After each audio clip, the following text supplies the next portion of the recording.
अगर 10 साल में कुछ अच्छा काम कर लेते तो शायद आज सीए की जगह अपने कामों पे वोट मांग रहे होते। बीजेपी की केंद्र सरकार से हमारे बच्चों को रोजगार दिए नहीं जा रहे, पाकिस्तान से लोगों को लाके उनके बच्चों को रोजगार देना चाहते हैं। हमारे हक के घर उनमें पाकिस्तानियों को बसाना चाहते हैं। भारत सरकार का जो सरकारी पैसा हमारे परिवार और देश के विकास पे खर्च होना चाहिए, वो पैसा पाकिस्तानियों को भारत में बसाने पे खर्च किया जाएगा। ये पूरा का पूरा खेल वोट बैंक बनाने की गंदी राजनीति है। ये क्या बदतमीजी है कि बांग्लादेश के, पाकिस्तान के और अफगानिस्तान के लोगों को हमारे देश में लाके बसाएंगे। और कल भाजपा की केंद्र सरकार ने सीए लागू करने का नोटिफिकेशन जारी किया है।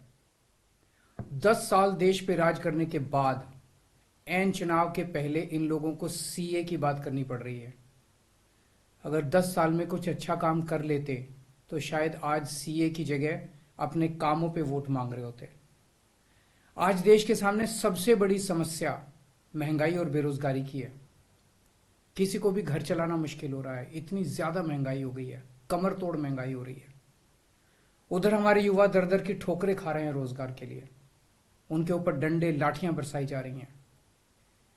ऐसे में सरकार बेरोजगारी और महंगाई का समाधान ढूंढने की बजाय सीए की बात कर रही है, तो ये बड़े दुख की बात है। ये सीए आखिर है क्या? बीजेपी की केंद्र सरकार का कहना है कि 3 देश, बांग्लादेश, पाकिस्तान और अफगानिस्तान, इन 3 देशों के अल्पसंख्यक जो हैं वो अगर भारत की नागरिकता लेना चाहें तो उन्हें भारत की नागरिकता दे दी जाएगी।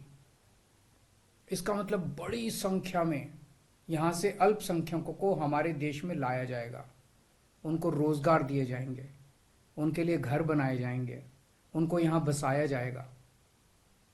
अजीब बात है ना। बीजेपी की केंद्र सरकार से हमारे बच्चों को रोजगार दिए नहीं जा रहे, पाकिस्तान से लोगों को लाके उनके बच्चों को रोजगार देना चाहते हैं।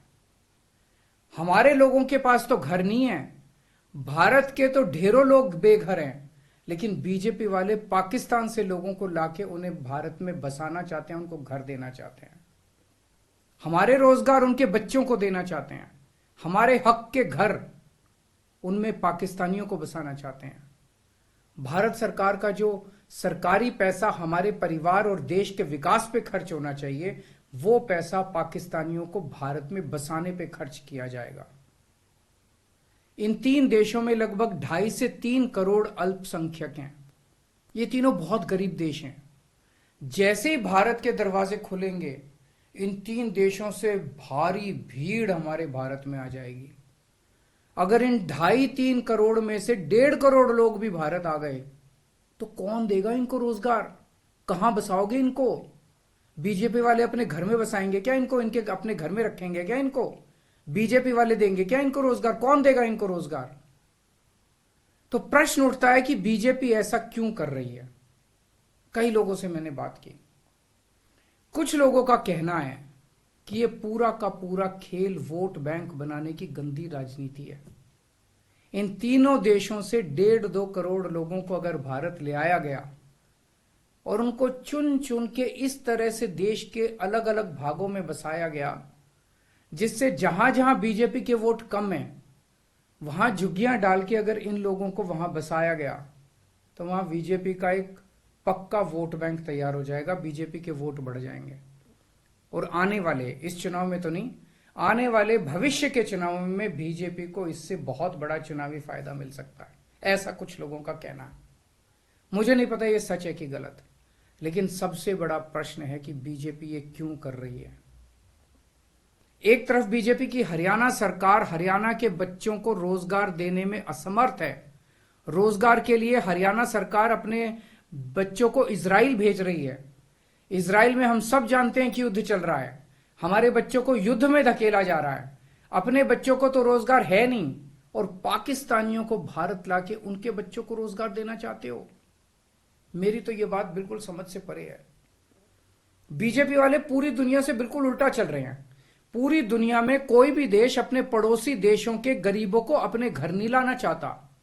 पड़ोसी देशों के लोगों को अपने देश में आने से रोकने के लिए पूरी दुनिया में हर देश तरह तरह के कानून बनाता है, बॉर्डर पे दीवारें लगाता है, बॉर्डर पे बिजली की तारें लगाई जाती हैं ताकि पड़ोसी देश का कोई भी व्यक्ति हमारे देश के अंदर ना आ सके। बीजेपी शायद अकेली पार्टी है पूरी दुनिया की जो पड़ोसी देश के गरीब लोगों को अपने देश में घुसाने के लिए दरवाजे खोल रही है, बिल्कुल उल्टा कर रही है। एक और बात है सोचने की, पिछले 10 सालों में 11 लाख से ज्यादा भारत के बड़े बड़े अमीर उद्योगपति और व्यापारी भारत छोड़ के चले गए। ये लोग भारत में फैक्ट्री चलाया करते थे, इंडस्ट्री चलाया करते थे, बड़े बड़े व्यापार किया करते थे, लाखों लोगों को नौकरी देते थे, रोजगार देते थे। ये बीजेपी की गलत नीतियों और उनके अत्याचार से तंग आके भारत छोड़ के चले गए। अगर बीजेपी को लाना ही है तो इन लोगों को वापस भारत लेके आओ ना, जो भारत छोड़ के चले गए। ये भारत आएंगे, इनके पास पैसा है, भारत में इन्वेस्ट करेंगे, नई नई फैक्ट्रियां खोलेंगे, नए नए व्यापार खोलेंगे, अपने बच्चों को रोजगार मिलेगा। ये क्या बदतमीजी है कि बांग्लादेश के, पाकिस्तान के और अफगानिस्तान के लोगों को हमारे देश में लाके बसाएंगे और उनको हमारे बच्चों के हक के रोजगार उनको देंगे। ये लोग कह रहे हैं कि 2014 के पहले आए हुए घुसपैठियों को इन नागरिकता दी जाएगी। ऐसा नहीं है, ये तो शुरुआत है। एक बार ये सिलसिला चालू हो गया, एक बार दरवाजे खुल गए तो फिर बहुत बड़ी संख्या में पाकिस्तानी और बांग्लादेश से लोग भारत में आने लगेंगे। आज बीजेपी कह रही है 2014 के पहले आए हुए लोगों को ही नागरिकता दी जाएगी। देख लेना, अगले चुनाव में ये बीजेपी वाले इस तारीख को बढ़ा के 2024 कर देंगे कि 2024 के आए हुए पहले वाले लोगों को दी जाएगी और फिर इसे और आगे बढ़ा देंगे। मोटी मोटी बात यह है कि पाकिस्तानियों और बांग्लादेशियों के लिए भारी संख्या में भारत आने के लिए बीजेपी सरकार ने दरवाजे खोल दिए। ये देश के लिए बेहद खतरनाक है और इसका सबसे ज्यादा खामियाजा उत्तर पूर्व, नॉर्थ ईस्टर्न स्टेट्स भुगत रहे हैं, खासकर आसाम। आसाम के लोगों की भाषा और संस्कृति खतरे में पड़ चुकी है क्योंकि वहां पे बांग्लादेश से इतनी बड़ी संख्या के ऊपर इलीगल माइग्रेशन हुआ है। अब बीजेपी कह रही है कि इलीगल माइग्रेंट जो आए हैं उनको हम नागरिकता देंगे, उनको हम बसाएंगे, आसाम में बसाएंगे। आसाम के लोग बहुत नाराज हैं। एक तरह से देखा जाए तो हेमंत बिश्व शर्मा जो बीजेपी के मुख्यमंत्री हैं, उन्होंने धोखा दिया अपने लोगों को। अपने असम के लोगों की खातिर उन्हें सीए का विरोध करना चाहिए था। उन्हें कहना चाहिए था कि असम के लोगों की संस्कृति और भाषा दोनों खतरे में है, यह बिल्कुल बर्दाश्त नहीं किया जाएगा। तो दोस्तों, पूरे देश की मांग है कि सीए को वापस लिया जाए। हम किसी हालत में अपने बच्चों की नौकरियां, अपने बच्चों के रोजगार दूसरे देश के लोगों को किसी हालत में नहीं देंगे।